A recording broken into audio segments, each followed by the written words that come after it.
also want to talk to you about your social media as well, because yes, Roxanne's really good on social media. She's very consistent, but I am not at all. I try. But you're just on it. You are on it.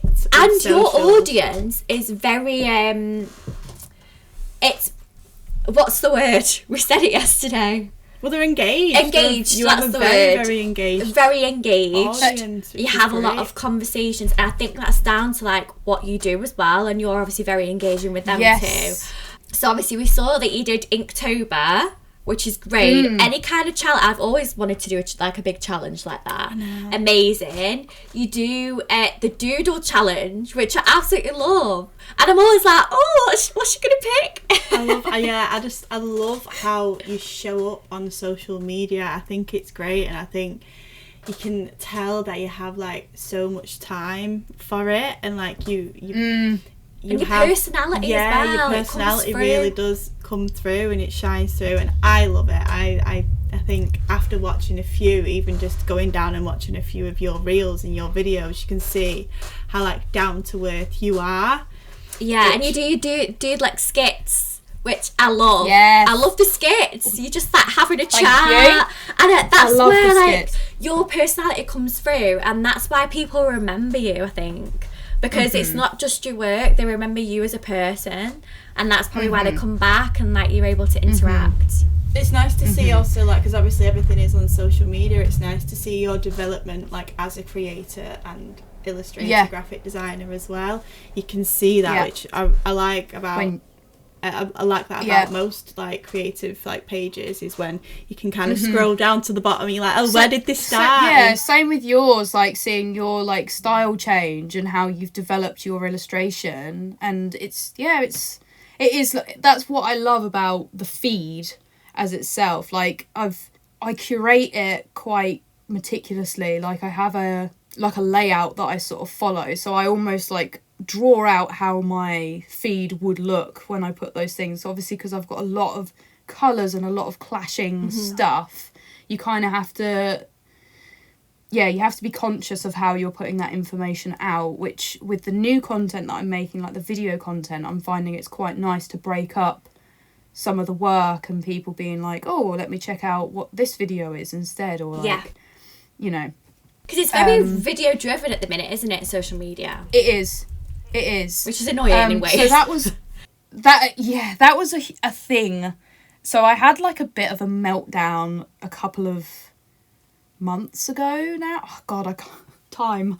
I think it was a couple of months ago, maybe a couple of weeks ago, maybe just after Christmas. I'm not really sure, but it was around about. Yeah, not really sure. It was recently. I just had like a bit of a like, you know, my page blew up in the first year and a half. Like my first 1,000 followers I got really, really quickly, which I was quite impressed with. And then since then, getting up to like 3,500, it's been a slog, but it's been quite simple to get there, as it were. Yeah. And now I've just noticed like it's getting harder and harder. I'm like losing loads of followers for no reason, and then like it's plateauing and not really going anywhere. So I'll like gain a load of followers and then lose a load, and it's just like, well, I haven't done anything in this week. In fact, I've lost followers this week, you know. So I was just having like a moment where I was like, I need to like rethink my content strategy, because Instagram is not favouring the square post artwork that I'm producing anymore. Well, that's so annoying, because you're an artist. Yeah, I know. Like, how are we supposed to exist on the platform as artists if we're just standing there like dancing to... That's the thing. It's like you sort of have to rethink, like, you don't have to like change how you make the content. It's just how you're sort of producing it and showing it to people.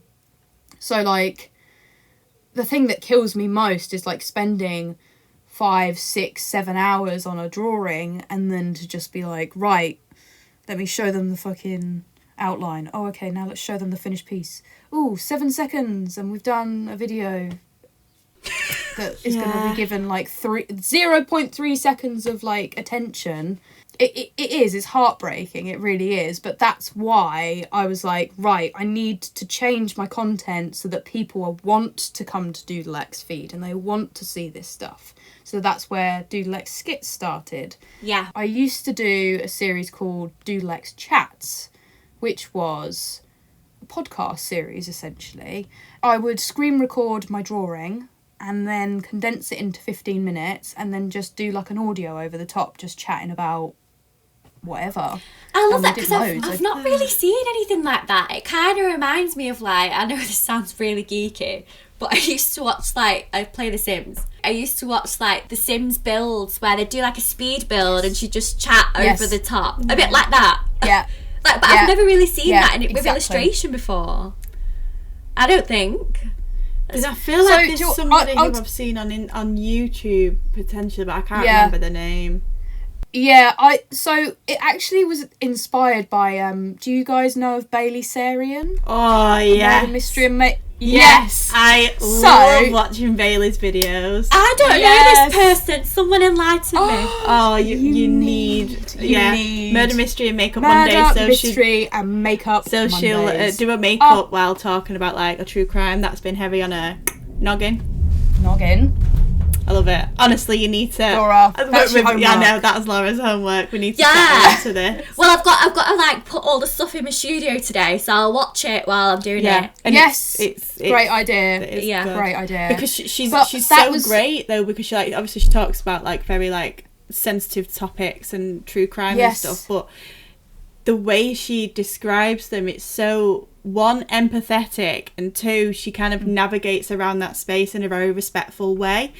And but the fact that she's also doing her makeup and doing like a really bold like smoky blue eye kind of tones it down a little bit. But you need to watch it. She's amazing because she's got like a researcher as well, so she like proper like writes her story and gets into the zone to like tell you this true crime. And that's what I really loved about her sort of setup, was the fact that there was that soft like, oh, I'm doing my makeup and like you can focus on me doing that and you don't really need to like worry too much about what is being said.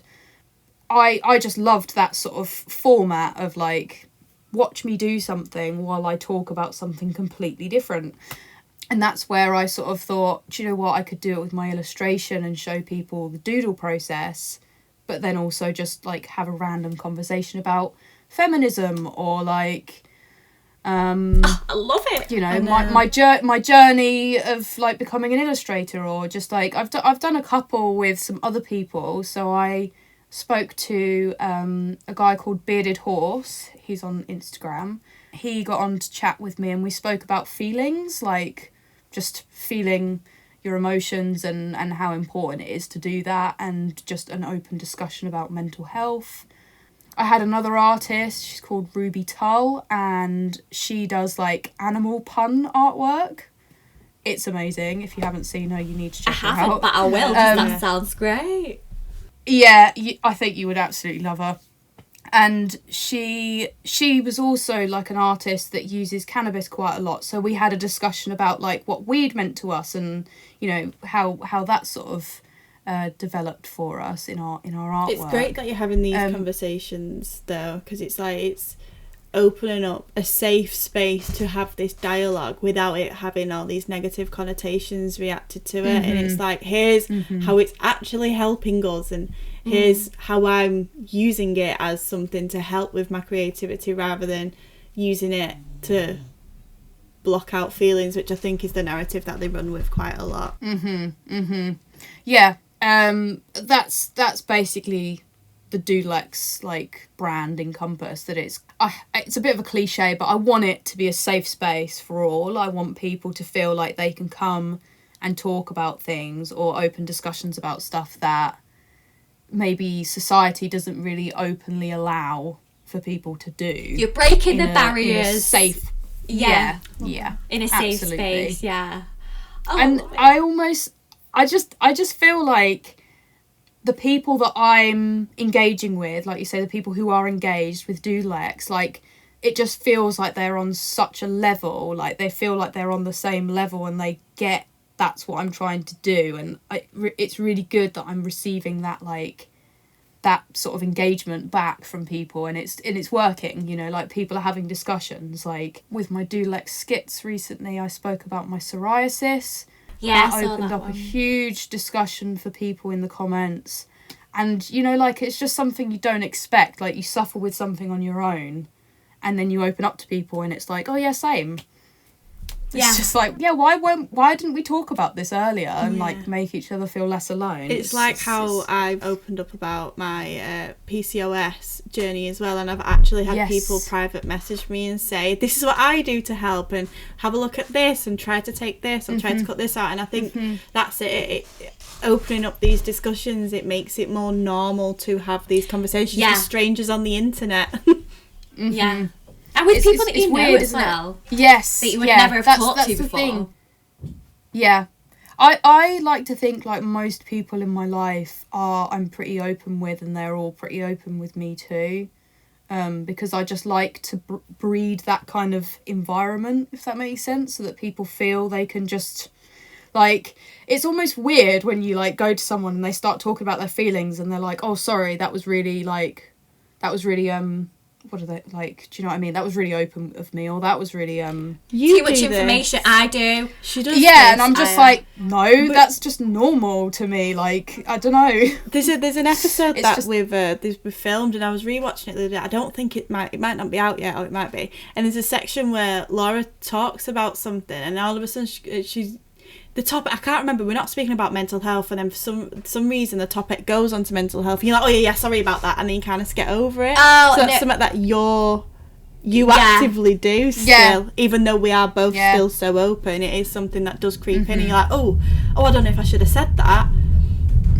But yeah, it's interesting, isn't it, how we, like, position ourselves with that, because is it insecurity in ourselves, or is it, like, just making things better for other people, like trying to both, you know, minimize? For me, both. It's like, oh my god, I don't want this person to think I'm overwhelming them. I don't want them to... It's always about what other people think. I don't want to upset them. I don't want to, like, you know, make them think that I'm over emotional or oversharing, but, like, we both overshare, so I don't know why I did that. Maybe, I don't know, but it's reinforced by, like, people having a positive attitude or a negative attitude to it, though, isn't it? You can sort of gauge how people are taking on board what you're saying, and if they're not an open person and they don't want to talk about it, then that's fine. But it's annoying to think that other people would make you feel